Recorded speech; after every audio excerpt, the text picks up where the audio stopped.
E aí pessoal, continuando agora a semana 3 do PET 5, vamos continuar falando das características gerais dos seres vivos.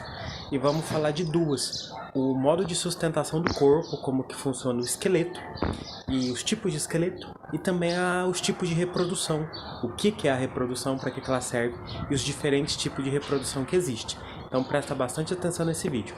Vamos lá!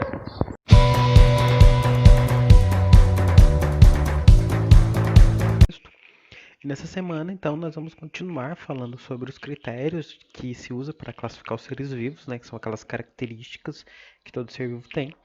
Nessa semana, vamos falar da reprodução e da sustentação do corpo. A reprodução, pessoal, vamos começar por ela, é algo muito importante para um ser vivo, porque é a partir dela que o ser vivo consegue, a espécie consegue continuar a existência aqui no planeta. Como fala aqui, ó, é importante para garantir a continuidade das espécies. O que isso quer dizer? Se o ser vivo está se reproduzindo, novos bebês vão nascer, né? Novos seres vivos, novos indivíduos vão nascer, e com isso eles continuam vivendo dentro do nosso planeta. Se algum momento alguma coisa acontecer, alguma espécie de ser vivo parar de se reproduzir, parar de ter seus filhotes, ela vai deixar de existir, porque os mais velhos vão morrer, não vão ter os jovens para continuar no planeta, ela deixa de existir, ela fica extinta. Então a reprodução é uma função aí do organismo, dos seres vivos, importantíssima para garantir a perpetuação da espécie no planeta, para garantir que a espécie continue vivendo aqui no nosso planeta. E existem dois tipos de reprodução. A gente pode reunir os vários tipos em dois grandes grupos: a reprodução sexuada e a reprodução assexuada. Na reprodução sexuada, a gente fala que ocorre mistura de DNA. O que quer dizer isso? Ocorre mistura de união de gametas. Gametas são as células que geram um novo ser vivo. É o caso do espermatozoide e do óvulo. O espermatozoide se une com o óvulo e dá origem a um novo ser vivo, dá origem a um novo bebê, a uma nova plantinha, ao que for. Então essa reprodução sexuada mistura DNA. Uma parte vem do pai, uma parte vem da mãe, mistura tudo ali e vira um novo ser vivo. Isso é muito importante para garantir uma coisa que chama de variabilidade genética. Esse negócio aqui, que é a diversidade, a variedade de DNAs numa população. Porque se for todo mundo muito igualzinho, igualzinho, igualzinho, pode aparecer uma doença, alguma coisa e todo mundo fica doente. Não tem a chance de alguém ser resistente àquela doença. Então essa mistura de DNA é muito sadia por causa da diversidade de seres vivos que vai aparecer ali, vai aumentar as chances de deixar aquela população mais resistente muito melhor, muito maior. Então, reprodução sexuada ocorre mistura de DNA. Só lembrar, ó, sexuada, sexo, ocorre a mistura, a relação sexual ali entre os indivíduos, o macho e a fêmea da espécie, né? Aqui a gente está falando de qualquer ser vivo, ser humano, cão, gato, cavalo, plantas, fungos, até bactérias fazem esse tipo de reprodução, como a gente vai fazer ali. Não vamos pensar bobagem. Estamos falando de mistura de DNA, quando os seres vivos trocam DNAs e se juntam para formar uma outra coisa. E o outro tipo de reprodução é a reprodução assexuada. Na assexuada não ocorre essa mistura de DNA. O que vai acontecer para reproduzir é o caso, por exemplo, de uma bactéria que se divide em duas. Quando a gente tira uma muda de uma planta e tipo, tirou uma muda de roseira e plantou a roseira, vai nascer uma nova planta ali, uma nova roseira. Ela se reproduziu a partir daquela que você tirou a muda. Então não ocorre mistura de DNA. Surge um novo ser vivo ali, mas sem que tenha misturado DNAs de duas espécies. Vamos ver mais detalhado cada uma. Então aqui na reprodução sexuada mais comum, vamos dizer assim, é quando tem o macho e a fêmea da espécie. Aqui a gente tem os peixinhos, mas até planta faz isso ali dentro da flor. O macho libera a célula dele reprodutiva, que é o espermatozoide. A fêmea tem a célula reprodutiva dela, que é o óvulo. O espermatozoide encontra o óvulo, os dois se juntam e dessa união formam um zigoto que vai dar origem a um novo ser vivo e que vai se reproduzir quando chegar à idade adulta. Então, sexuada mistura DNA dos dois com essa célula reprodutiva para dar origem ao filhote, ao bebê, ao novo ser vivo. Mas bactérias, elas podem se reproduzir também de forma sexuada, mas com um processo que a gente chama de conjugação. Conjugação. Essa conjugação, elas se grudam e trocam pedaços de DNA. Repara aqui, você tem duas bactérias, né? Essa aqui tem esse círculozinho que a gente chama de DNA circular. Aqui eles deram o nome de fator F. Elas grudam, fizeram essa pontezinha aqui, que é chamada de pile. Aqui está pilos, mas também chamada de pile, que é um espaço que elas se grudam e abrem uma ponte que ligam os dois corpos. Essa bactéria que tem esse fator F, ela duplicou ele. Repara aqui, ela tinha uma bolinha, agora ficou com duas. E vai mandar esse novo para cá. Olha aqui no final. As duas estão com esse fator F, com essa bolinha. Uma tinha, se ligou com a outra, trocaram pedaços de DNA, né? Essa aqui mandou DNA para outra e as duas ficaram com esse DNA novo. Essas bactérias depois se reproduzem de forma assexuada, como a gente vai ver, e vão dar origem aí a várias e várias bactérias com o DNA das duas agora misturadas. Por isso que eu falei, se misturou DNA, é sexuada. E os indivíduos podem ser dioicos, quando eles vão ter os sexos separados, machos e fêmeas, ou monóicos, que são aqueles que a gente chama de hermafrodita, que possuem os dois sexos, que fazem gametas, as células reprodutivas masculinas e femininas. Agora vamos falar da reprodução assexuada, aquela que não ocorre união de gametas, não tem espermatozoide, não tem óvulo, e por causa disso não mistura material genético, não mistura DNA. Uma coisa importante a guardar aqui: na reprodução sexuada, os filhos são diferentes dos pais, não são idênticos. Podem se parecer, né? Lógico, são filhos, herdam um DNA ali que parece, mas não são idênticos. Agora, na reprodução assexuada, eles são geneticamente iguais ao organismo que lhes deu origem, aos pais, tanto na aparência quanto no DNA, são idênticos, idênticos, idênticos. Ela é muito rápida, sim, dependendo, às vezes uma bactéria em 20 minutos se reproduz dessa forma, mas ela não tem aquela variabilidade genética. Se tiver uma doença ali que chegar nessa região que é todo mundo com DNA idêntico, vai morrer todo mundo. Não tem chance de ninguém sobreviver. Por isso que a sexuada ela tem suas vantagens. Então vamos ver cada uma dessas reproduções assexuadas. A primeira é a divisão binária, que quer dizer dividir em dois. Ela também recebe outros nomes que vocês podem ver por aí, que é bipartição, difissão ou cisparidade. Tudo tem o sentido de se dividir em dois. Acontece em ser unicelular, que tem uma célulazinha só. Vamos ver como é que é aqui. A gente tem uma célula mãe, beleza, ela está lá de boa, ela resolve se reproduzir. Ela quer ter algumas filhas.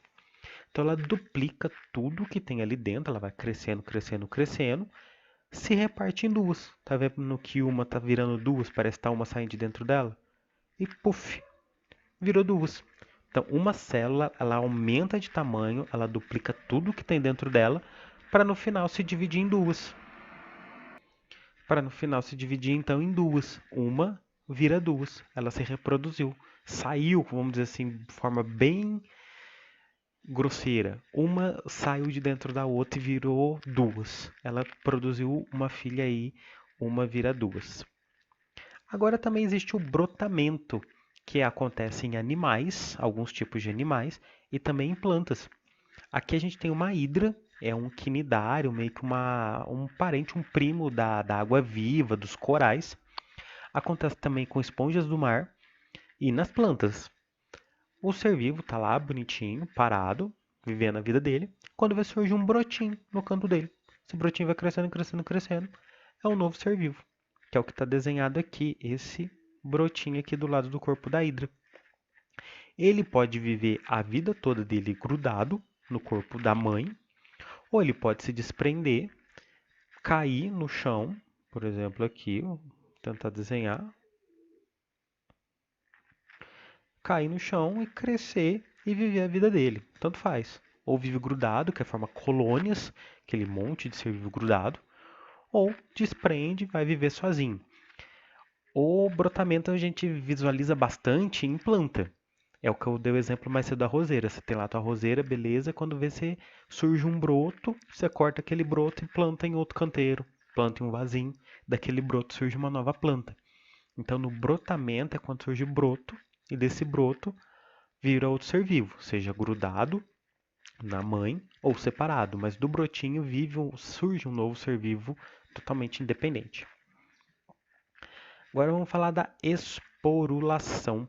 A esporulação é a formação de um tipo de célula reprodutiva que a gente chama de esporo. O esporo, ele é como se fosse uma semente, só que muito mais simples que uma semente. O esporo seriam essas bolotinhas que está aqui, são microscópicas. E a gente percebe isso principalmente em fungos, como os cogumelos, em algumas espécies de plantas também, tipo musgo e samambaia. O que acontece? Na época de reprodução, então, vamos pegar aqui o exemplo de um cogumelo. Ele produz o cogumelo, que o fungo mesmo são filamentos, o cogumelo é a estrutura de reprodução. Aqui dentro, aqui embaixo, são produzidos vários esporos. Tem muitos desses cachinhos com esses pozinhos. Vai variar do tipo de cogumelo, como esse aqui que fica por dentro, mas os esporos ficam ali amadurecendo. Quando chega a hora certa, o corpo então do fungo produz esse esporo que é como se fosse uma semente, um mini fungo ali dentro. Vem um vento, acontece alguma coisa e o fungo libera esses esporos para o ar. Esses esporos vão cair num local bom, tipo num solo bom, vão germinar e vão crescer e formar um novo fungo. A esporulação, ela é a forma de reprodução onde acontece a produção desses esporos. É diferente da semente, pessoal, porque a semente é uma reprodução sexuada. Tem o espermatozoide da planta, se liga com o óvulo da planta e produz a semente. É outra coisa. O esporo é assexuado, sem mistura, porque o próprio fungo ele produz essa sementinha dele sem misturar DNA com ninguém. Porque se misturar DNA aqui, aí já é outro tipo. Então, a esporulação, assim, de um modo bem simplificado para ajudar a entender. Um ser vivo sozinho produz uma semente dele. Mas guarda, esporo não é igual semente. O próximo tipo aí de reprodução é o que a gente chama de fragmentação. A fragmentação, lembrei, vem de fragmentos. É quando a gente pega um ser vivo, fragmenta ele, tira um pedaço, e desse pedaço surge um novo ser vivo. Ele é muito famoso em estrelas do mar e nesse vermezinho que a gente chama de planária. Na estrela do mar, se você pegar ela e partir um dos braços dela, pegando um pedaço da parte do meio, do centro do corpo da estrela do mar, um novo ser vivo surge dali. Pega aqui no exemplo, cortou a estrela do mar, você vê que saiu um bracinho dela. Essa que ficou sem um braço vai regenerar e vai ficar com 5 bracinhos normal. E aquele bracinho que você tirou vai virar uma nova estrela. Aqui a gente tem uma foto disso. Tiraram um braço da estrela do mar com um pedaço daqui de dentro, que tem uns órgãos mais vitais. O braço regenerou, normal, como se nada tivesse acontecido. E do bracinho que cortou, repara que essas pontinhas até parecem uma mãozinha. São os outros braços da estrela que estão crescendo e vão virar uma nova estrela. Então, se você tirar um pedaço de uma estrela do mar, do pedaço que você tirou, vai surgir outra estrela. É assexuado, não teve mistura de nada, mas surgiu um bicho novo ali. E o caso da planária, isso também acontece, é que eles pegam a planária, é um verme muito fininho, aparece em água doce, lagoa.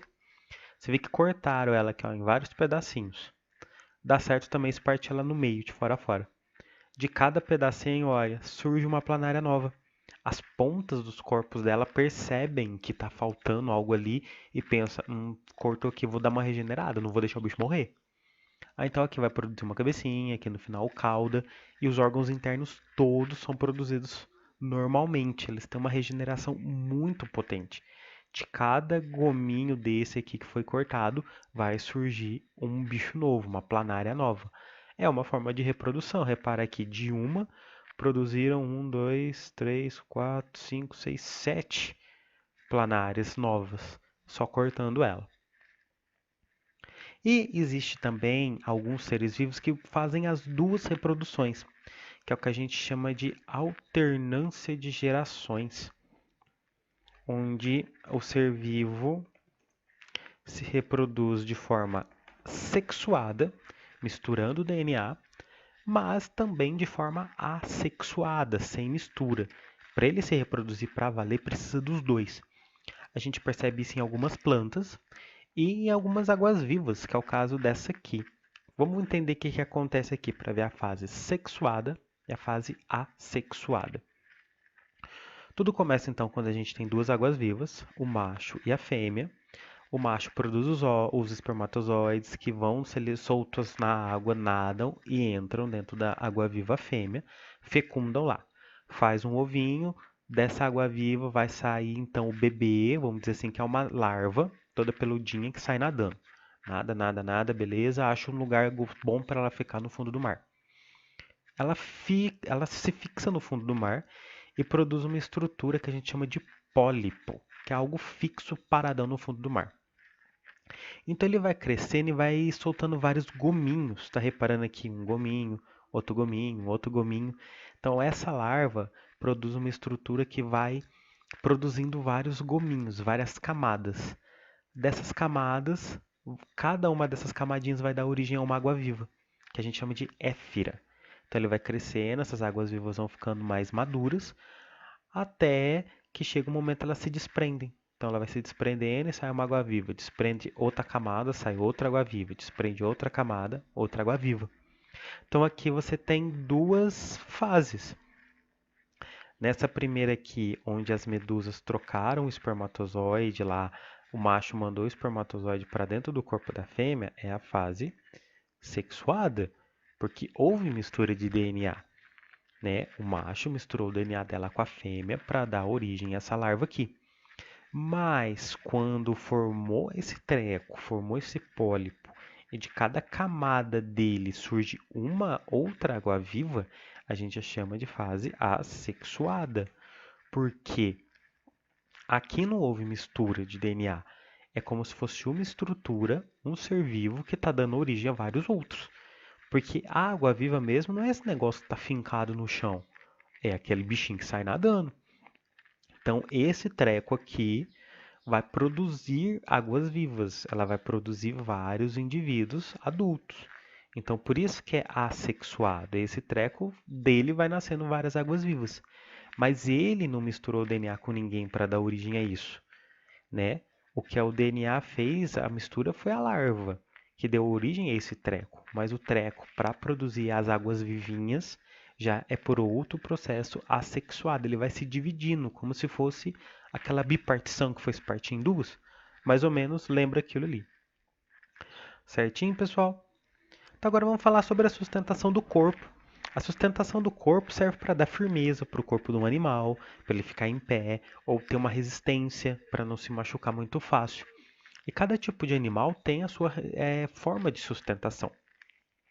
Aqui as esponjas do mar, né, esse tipo de animal aqui, eles ficam lá paradões no fundo do mar, mas eles para ficar em pezinho aqui, eles têm o corpo cheio de espículas, que são esses negócios aqui parecendo um monte de agulha, um monte de espinho. Por todo o corpo da esponja tem essas espículas que deixam ela nesse formato, paradinha, em pezinha, como se fosse um esqueleto. Só que não é um esqueleto como o nosso, feito de osso. É um esqueleto, vamos dizer que é um esqueleto feito de espículas. Um outro exemplo são esqueletos calcários. Vamos escrever aqui. Os esqueletos calcários, eles são presentes principalmente em corais, que são esse tipo de ser vivo aqui. Os corais, eles têm uma estrutura de calcário muito rígida, muito sólida, que lembra o calcário mesmo, que é a pedra que o povo pode fazer cascalho e tal. Tanto que quando o coral morre, fica essas rochas aqui, isso aqui embaixo é tudo coral morto. Ele ficou, mas ele morreu, mas o esqueleto ficou, porque o esqueleto é externo, é de fora. Então o esqueleto calcário externo também é outra forma de sustentação. As águas vivas, as estrelas do mar, melhor, elas vão ter uns esqueletos calcários também internos. Por dentro aqui do corpinho dela tem um esqueleto calcário, mas ele também tem um esqueleto hidrostático. Esse esqueleto hidrostático, a água ajuda na sustentação. Por esses tubos aqui que a gente chama de pé ambulacrário, que a gente vê um pouco dos espinhos aqui, a água entra e ajuda a dar sustentação, ajuda a movimentar. Então tem todo esse sistema de canais que faz parte também do meio de sustentação da planta, da estrela do mar, nossa. Não é bem um esqueleto, algo rígido, mas ajuda na sustentação e na movimentação do corpo do animal. E aqui a gente tem também agora os esqueletos de quitina que a gente encontra nos artrópodes, né? Insetos, aranhas, escorpiões, lacraias, crustáceos. Eles têm um esqueleto formado por uma substância que chama de quitina, que é uma coisa bem rígida, é um esqueleto externo, a gente chama de exoesqueleto. Lembra lá da armadura do Homem de Ferro, que é um exoesqueleto? Tipo isso aqui, é um exoesqueleto, esqueleto externo, fica do lado de fora do corpo. E ele é feito de quitina, que é um material muito rígido e que não cresce junto com o corpo do animal. Por isso que existem essas mudas, que a gente chama de equidise, que nem que é a foto dessas cigarras aqui, né? Estamos saindo da época de cigarra. A cigarra, quando ela vai crescer, então ela abre essa casquinha, que a gente chama de exúvia, e sai de lá maior. Então, sempre que às vezes um artrópode ele cresce, ele tem que trocar o esqueleto dele, fazer uma equidise. Ele aumenta de tamanho, abre o esqueleto, sai de lá com um novo tamanho e fica a casquinha, que é um esqueleto velho. E por fim a gente tem o esqueleto ósseo dos vertebrados, que é um esqueleto igual ao nosso, feito de osso. Alguns peixes vão ter um esqueleto feito de cartilagem, mas todos eles, pessoal, seja esqueleto ósseo, cartilaginoso ou aqueles outros que a gente vê ali para trás de invertebrados, serve para dar sustentação, para o corpo ficar firme, rígido, assim, ter uma sustentação se for para andar, se for para ficar parado em pé, para não ficar aquela coisa molenga. Ele consegue se sustentar, parar em pé, para fazer o que o ser vivo precisa fazer, certo? Então agora vamos ver as atividades dessa semana para a gente entender elas aí. Número 1. Estudamos nessa semana que os seres vivos podem se reproduzir assexuadamente, que não mistura DNA, ou sexuadamente, que há mistura. Qual a vantagem da reprodução sexuada em termos evolutivos? Tem a ver com aquela variabilidade genética, da importância de mistura de DNA que a gente falou no comecinho. 2. Cite exemplos de reprodução assexuada, que não tem mistura. Falamos de vários exemplos aqui, só colocar eles aí. Número 3. A figura a seguir representa o ciclo reprodutivo de um musgo, uma planta. Sobre ele responda. Vamos a gente entender aqui. A gente tem o musgo adulto. Vamos começar aqui o musguinho pequenininho. Produz esses gametas masculinos, os espermatozoides dele que vão até o feminino. Aqui junta os dois, você tem uma mistura de DNA que vai produzir, então, do que nascer aqui, essa estruturazinha que a gente chama de esporófito, que produz esporos e que começa tudo de novo. Então, a gente tem uma fase aqui com gameta, com mistura de DNA, e uma fase aqui com esporo. Pode-se perceber que o ciclo do musgo ocorre em uma fase assexuada, com produção de esporos, e uma sexuada com união de gametas. Como se denomina esse tipo de reprodução? Acabamos de falar ali o nome dela no exemplo das águas vivas. Facinho. Número 4, ó, a cigarra aí de novo. A imagem ao lado evidencia a muda do exoesqueleto da cigarra. Esse fenômeno ocorre em qual tipo de ser vivo? Poríferos, anelídeos, artrópodes ou moluscos? Só selecionar aí. E a número 5, que são seres vivos vertebrados, tem a ver com o modo de sustentação, né, a presença de vértebras, e dê exemplos aí, gente. Tá aí certinho? Facinho demais as atividades dessa semana, não deixem de fazer.